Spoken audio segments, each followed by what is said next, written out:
Hello, Bill Molyneux here with Bill's Wargame World, and we are at Fort Halifax in Halifax, Pennsylvania. And what are we doing here? Well, oh my gosh, it's Goober the Traveling Bear.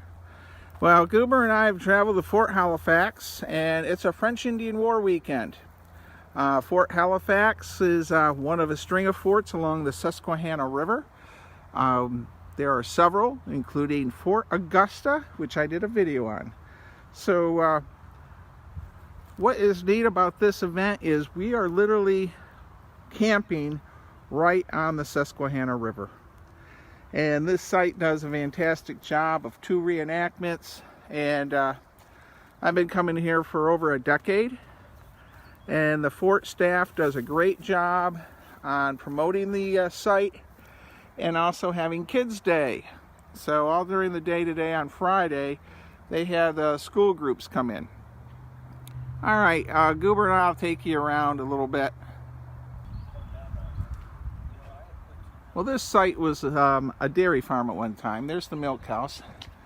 And they're setting up for tomorrow's activities. And this is just a snippet video of the Fort Halifax event. We're going to have beautiful weather. So if you're near Harrisburg, Pennsylvania, this is the place to be. All right, let's go look where the vendors will be. Well, this is the area where the vendors will be set up. And out there in that field is where the famous archaeologist, Professor Jonathan Burns, located remnants of Fort Halifax. I almost said Fort Frederick. I'm so used to helping out there with Robert Ambrose. All right, all these little white signs are where the different craft vendors will be on Saturday. And somewhere we are out there in that field stood Fort Halifax. All right, well, let's pause our camera here. Well, here's Miss Norma, and she runs the Fort Halifax event. Norma, take it away. What are we doing? This is a colonial festival, and it's a festival not your usual street fair type thing. We stress historical stuff the whole time. We have people in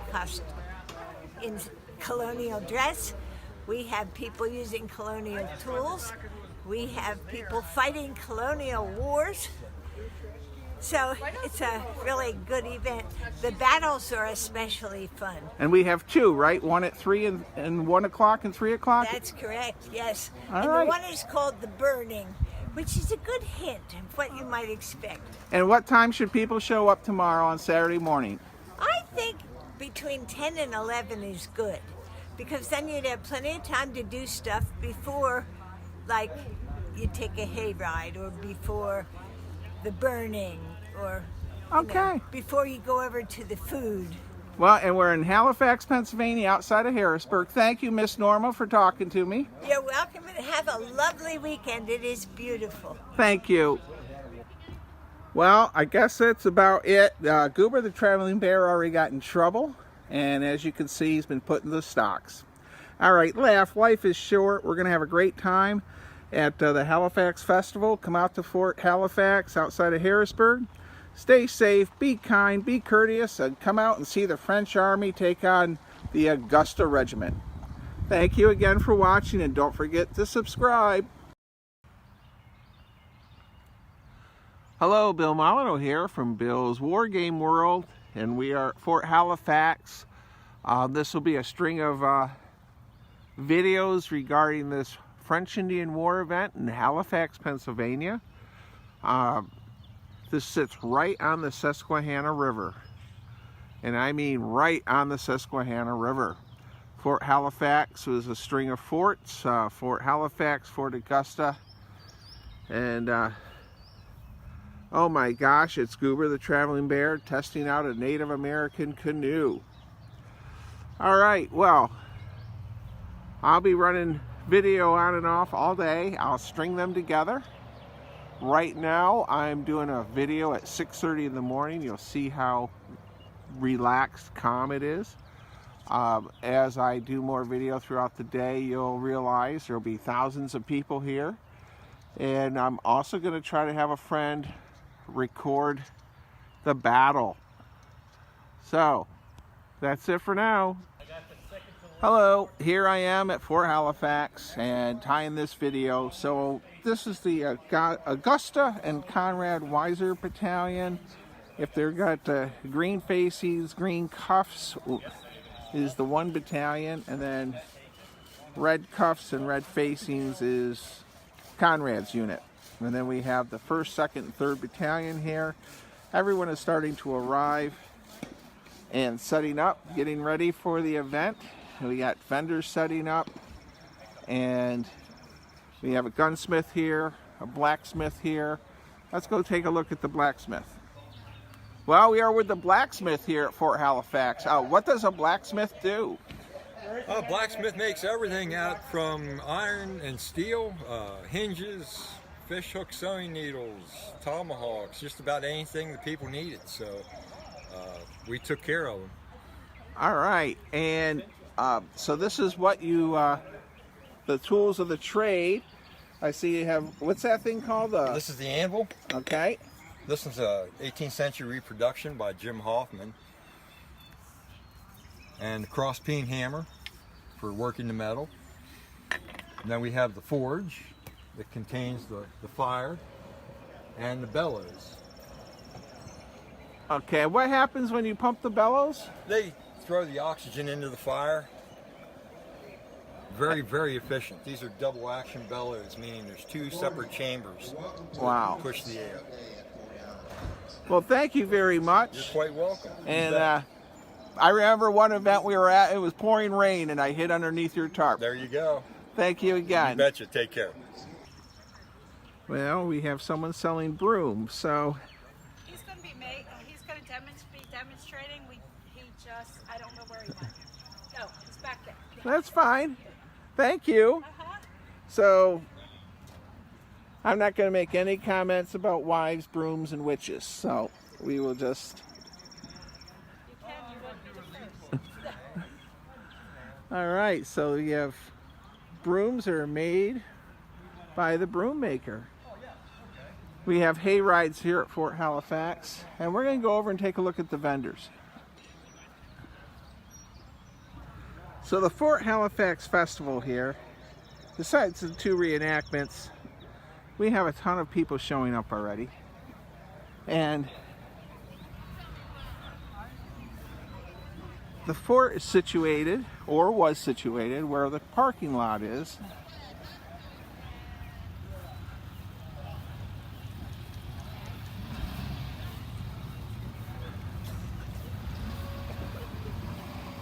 Now we have quite a few vendors here today, and they keep the non-historical vendors on the one side of the event away from the historic side.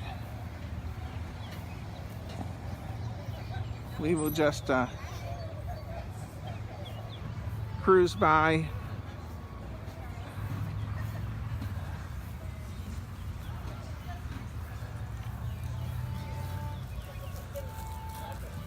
And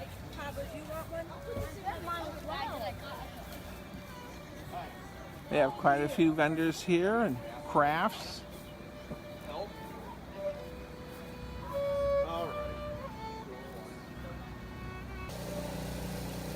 We have bees. Very cute. Honey for sale.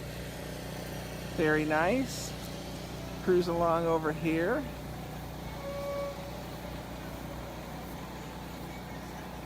How are you today? Good, how are you? Good. The Ned Smith Center for Nature and Art. 10 miles up the road. Yep, if that, yeah. Can you just give me 30 seconds or so of your historic, or it's a nature site. Right, yep. So we celebrate the legacy of Ned Smith, who was a wildlife artist. So every time we do programs, we try to celebrate that joining of nature and arts.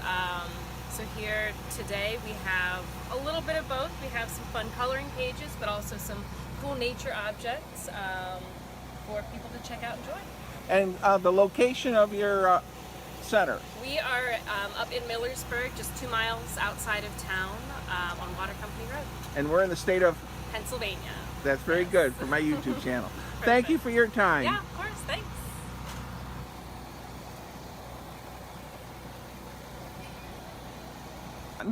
We're here with an author, and JT Kunkel.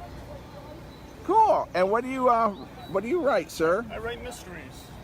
I have a mystery series. Miranda Marquette is my main character, and she gets into a lot of mischief. A lot of mischief. So, is the character in the current time period, or? Yeah, it's pretty much in the current time period, and she lives out in Northern California. Okay. And are you local here to the Fort Halifax area? I'm in Mechanicsburg. Okay, right down the road near Harrisburg and all. Well, thank you very much, sir. All right, nice meeting you. And how does someone purchase one of your books? You can get them here today for $10 or on Amazon. Amazon. All right, and let me get a close-up. There we go. Well, thank you. All right, take care. Nice meeting you.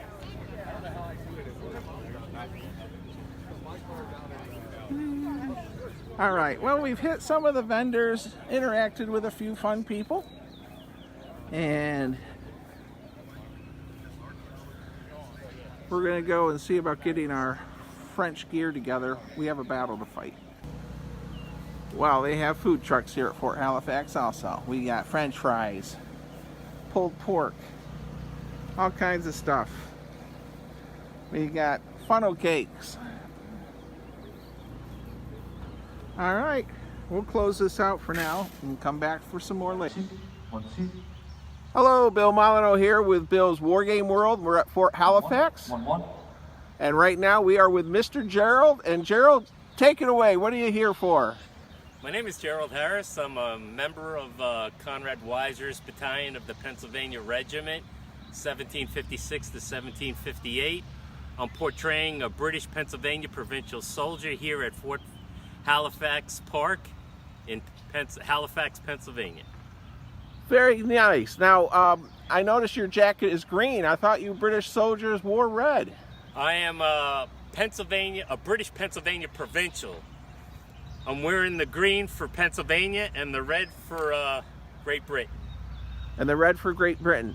And it looks like you're carrying quite a bit of accoutrements. Can you tell me a little bit what you have for your kit there? Pretty much stand of arms, my belly box, my belt, my single frog, my bayonet scabbard, my socket bayonet, and my musket were the stand of arms. Everything else was extra accoutrements. My haversack where I kept my daily rations, my water canteen, my shot pouch, or a possibles pouch, and my extra black powder horn. Well, what the heck is a belly box? It carries paper, lead ball, and gunpowder cartridges. So that's your ammunition box. Exactly. All right, and I know we have to get you over to see the tourists that are unloading from the buses, but what did your unit do for Fort Halifax? I have been told that we garrisoned this fort during the French and Indian War. All right. Well, thank you very much, Gerald, for taking time to do my video. And stay safe, be kind, be courteous, everyone. Hello, everyone. Bill Molyneux with Bill's Wargame World, and we're at Fort Halifax, and I am with Dennis McKibben. Dennis, take it away. Hi, Bill. This weekend we're at Fort Halifax along the Susquehanna River that you see behind me. The Susquehanna at this time was the major trade route and waterway for this region of central Pennsylvania. It was used by a lot of the local tribes, the Delaware, the Susquehannock, the Shawnee, as well as Iroquois traveling back and forth through the area. And I'm sure a lot of tribes from down south that a lot of the names escape me right at the moment. Fort Halifax was never under attack.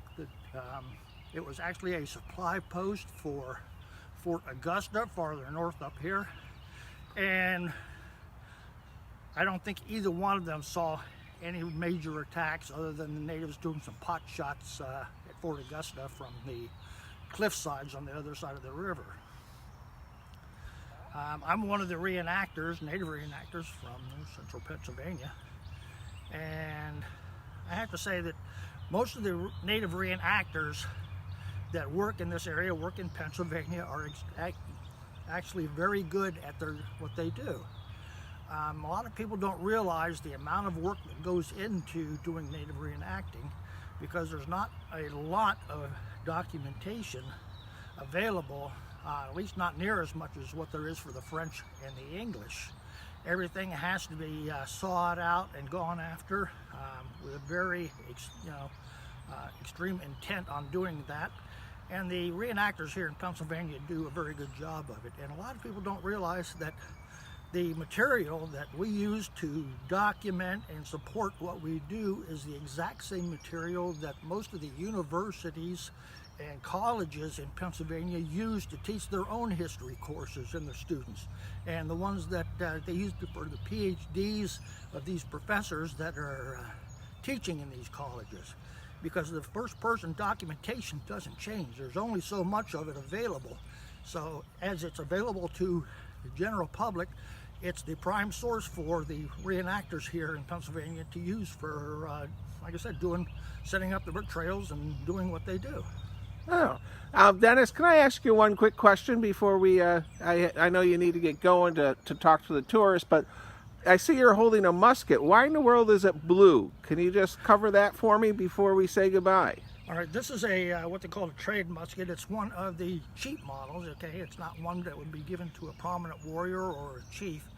And although the natives like the color, the main reason for painting it like this is simply to cover up the defects in the wood, to make it more presentable to the people that you're trying to sell it to, much like they would paint an axe handle red and try to cover up any defects in that. All right. Well, Dennis, thank you very much. I know we have a lot of people showing up here in a little bit. We need to get ready. Everyone stay safe, be kind, and be courteous. And thank you again, Dennis, for the interview. Bye-bye, everyone. Hello, Bill Molyneux here with Bill's Wargame World. And I'm at Fort Halifax, and I'm here with Debbie Swartz, a Native American reenactor. Debbie, take it away. What are we doing here today? Okay, well, we are here at Fort Halifax, and we are here to do educational programs for the public. And they usually really enjoy seeing the different things that we bring here. And my native name is Turtle. And people always ask why turtle. It's because the turtle has the world on its back, and there are days when you do have the world on your back. But anyway, we're going to talk a little bit about adoption, about being taken by natives, and the women. If you lost someone, your husband, your wife, your kids, there was a hole then in society, and natives wanted things to be equal and in balance. So the women would then send out the men, and they would bring back some captives, and then they could either be adopted, they could be sold, they could not make it, or I can't remember the fourth, or they could be sold into slavery. When someone is adopted, you are literally part of the family, and you were greatly loved, just like kids that would be adopted today. That's how they won them over, was by loving them. And they literally became part of the family.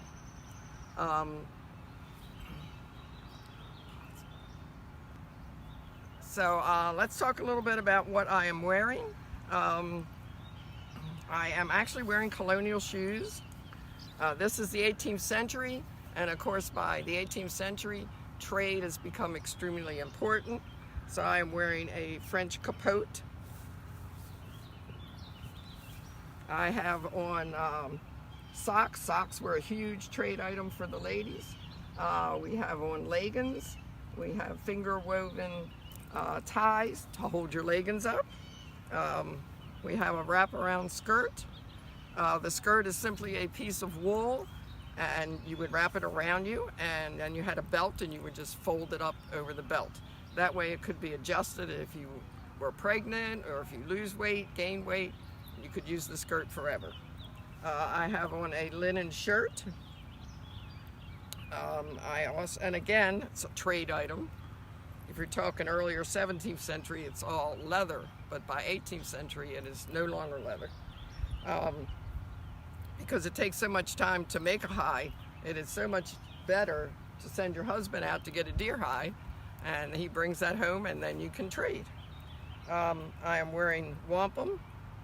This is actual porcelain, wampum that is made from the quaho clamshell. Again, this is very time consuming because you're starting with a shell like this. So then that has to be broken into pieces. They would actually put an apparatus around their waist that was wooden and had like a trough in it, and you would put the piece in and turn and turn and turn and turn, and you had to have someone else drop water on it because when a shell gets hot, it can fracture. So this was very time consuming. It took a half an hour for a man or a woman to make one bead. Then the Europeans come along and they start producing porcelain, which is glass. There was actually a factory in New Jersey till 1860 producing porcelain. This becomes a very important part of the trade items, because again, you can get a whole bag for a hide versus taking a half an hour to make one bead.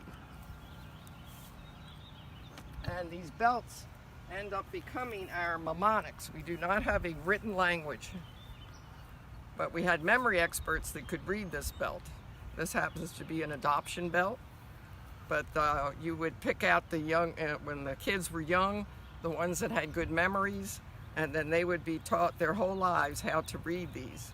And they would bring them out once a year during the festivals and read what they meant to the whole village. Well, thank you very much, Debbie. I know you got to get ready for the tourists that are unloading from the buses. Everyone, thank you. Stay safe, be kind, be courteous, and thank you for the interview, Debbie. Thank you. Hello, Bill Molyneux here with Bill's Wargame World, and I am with Miss Elizabeth at Fort Halifax, Pennsylvania. Take it away, Elizabeth. What are we doing here today? Well, we are showing the public what has happened here at Fort Halifax back in the day. But I wanted to talk a little bit about how and why some people get into reenacting and what my story is. I got involved in native reenacting because of a Girl Scout camp where reenactors had come and shown the girls a little bit about Native history. And I got very curious as to what my history was during this time frame. Well, lo and behold, I have a family branch in my family that came out of Kerr Creek, and they were swept up in a Shawnee raid in '64, considered the second Kerr Creek massacre if you look it up in history. Those family members were swept up by the Shawnee and taken into what is now West Virginia. So I have a personal connection to what I'm showing and displaying, and I love to talk about the lifelong learning that we do. Just because you want to reenact an era doesn't mean you just get to throw on a costume and start. You might have to learn how to sew, like this shirt that I had to hand sew. You might have to learn how to make beads or jewelry. You might have to learn how to make your uniform if you can't afford to purchase it. This is a French capot that I was able to purchase. But a lot of the things you end up making. And you do that by research, and more research. Just a few books that we have that we are studying all the time. Just happen to have these two handy. There's not a single reenactor I know that doesn't have a huge library in their home of backup material. Some other things crafts that you may have to pick up are doing bags like this, twining, or perhaps some finger weaving like this sash here. I did not make these two, but I have tried my hand at it. One thing I have been working on is learning how to brain tan. So the last couple of years, a friend of mine has been helping me learn the art of brain tanning. I have to ask, because someone's going to ask me, what is brain tanning? You use the brains of the animal to preserve its hide. And I always like to joke around that every animal has just enough brains to tan its own hide, except for elephants and teenagers. That's a good joke. Anyway, we probably have a good 40 to 50 hours in every hide that we do. And it doesn't matter if it's big, small, or whatever. Usually it takes about that long. It's a long, drawn-out process. I won't tell you about it all. But what comes out is a butter soft hide, and it smells like the smoke that we sealed it with. And it's been a real pleasure to be able to pick up an old craft like this and relearn it. So that's what we're here doing today. We are teaching the history, but we're also wearing the history and learning the history. We're learning by doing the history, and I hope you come out and enjoy this beautiful day. And I guess I have one question. Okay. Where do you come from? Do you live in Pennsylvania here or somewhere else? No, I live about three and a half hours away in the panhandle of Maryland, up in the mountains. Wow, and you drove all this distance just to participate here and help teach history. That's amazing. Thank you. Absolutely. Yes, I like to say that reenactments are like family reunions. You just never know which cousins are showing up. So I will see friends at one location once a year and maybe not see them again until I return to that location the following year. All right. Well, thank you. And everyone stay safe, be kind, and be courteous, and visit a historical site somewhere near you. Thank you for watching. Hello, Bill Molyneux here with Bill's Wargame World, and we are with Alex Mframico, the super famous French milice commander, and we're at Fort Halifax in Halifax, Pennsylvania. Alex, can you give my video viewers a little history of the French milice and raiding parties? What the French milice were, they were the French colonial militia. They all came from the North Country, Quebec area, wherever was more civilized. They were all drawn together or assembled by their church parish to have service for the king. Anyone between the ages of 16 and 60 was required to serve. They were required to bring their own musket, and from there they were issued the appropriate accoutrements, clothing for the duty they were being chosen for. Now this site here, we're at Fort Halifax, was on the edge of the English world, so to speak. Any raiding parties on the French side would have came all the way from the Ohio River Valley, Fort Duquesne, Fort Michaud, Fort Le Boeuf, and took the journey across the mountains, which probably took about 3 weeks to get here before they could even do anything, raid anything, reconnoiter anything. Once they got here, they just wreaked holy terror upon the land, and the English would flee to their places of refuge, namely a lot of these forts that were built up and down the Susquehanna Valley. This could go on for days or weeks, but basically it wasn't really that long of a raid as far as the actual conflict go, or wasn't really probably a whole lot of conflict or resistance. They'd burn, take any prizes, prisoners, and then go back west. Well, thank you very much. And what are you wearing? I'm going to do a little back. Yep, and it looks like you're wearing a big funny brown coat. Yes, it's my Jedi cloak. No, this is actually a capot, which is a French version, probably a unique to North America French version of a coat. It's a tailored blanket coat, for lack of better words. It has some of the fashions you might see on a finer coat, but it really doesn't have the buttons. Allows to be layered maybe a little bit more. It has a hood to keep weather, insects off you depending on the time of year. They came in various weights of wool too. There were summer capots, something that would keep you warm, just enough to keep you warm, you know, when it cools off in the summertime. They were shorter, so you didn't get wet in the canoe when you were paddling. These type of cuffs, they called them a mariner's cuffs. They were a little shorter as opposed to the rolled back justacore cuffs of the time. Once again, if you were canoeing, they didn't prone to be dipping in the water. And I wear a lot of native type things. I wear leggings, mitasses. I wear an oxhide shoe, which would have been issued, which is a kind of mock, but it was put together as a regular shoe in like a European fashion. I wear the wool toque, French terms bonnet rouge, red hat. It was a knit hat, kept the sun off your head, kept you warm. It was a very inexpensive issued item. I wear my chemise, a shirt, I keep a scarf around my neck for whatever might need to be handy. Equipment-wise, what I wore, I don't have it on right now, but I would have had a sash, similar to what the natives wore too. I could put my pouch of tobacco in. I could keep a knife or hold my hatchet or any other thing I needed to hang for myself as far as accoutrements. Well, thank you very much for this interview. I know we're going to have several hundred tourists here in a little while, so I'll let you get back to getting ready. And I think you are leading us into combat today. We shall see. All right, thank you. Thank you, everyone. Stay safe, be kind, and be courteous. French and native coming up and making contact with the camp. And after that, a fight will ensue. I ask that you remain where you are throughout the whole tactical. We don't want to get anybody hurt. And after the battle is over, I will take any questions you might have. So before we start, I would like if you would give a round of applause to our reenactors here today.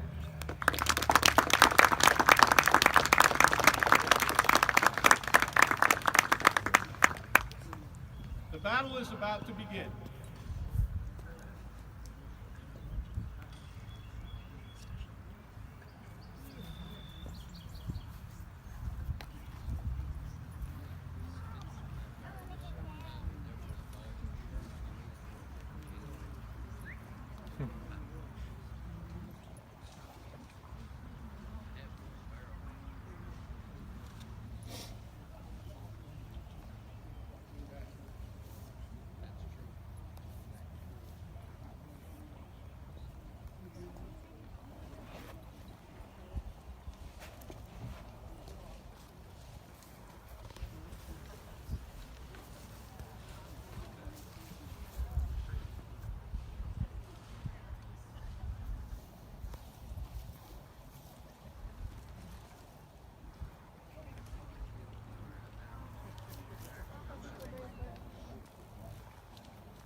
It wouldn't take as long that way.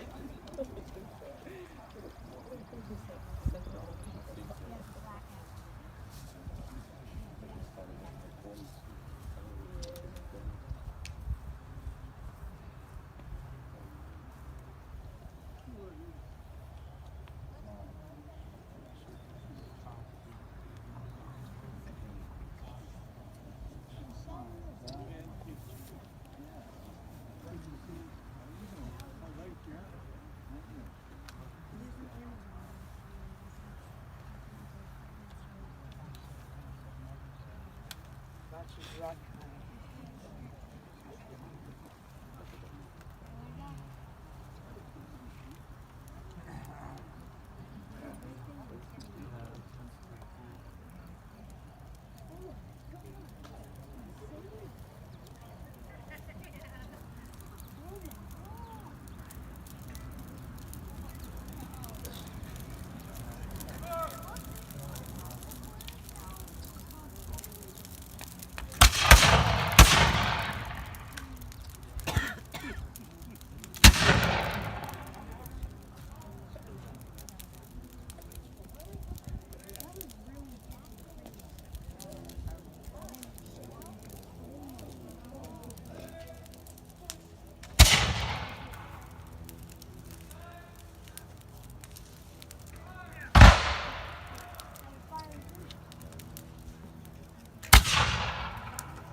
No, because she keeps moving down there.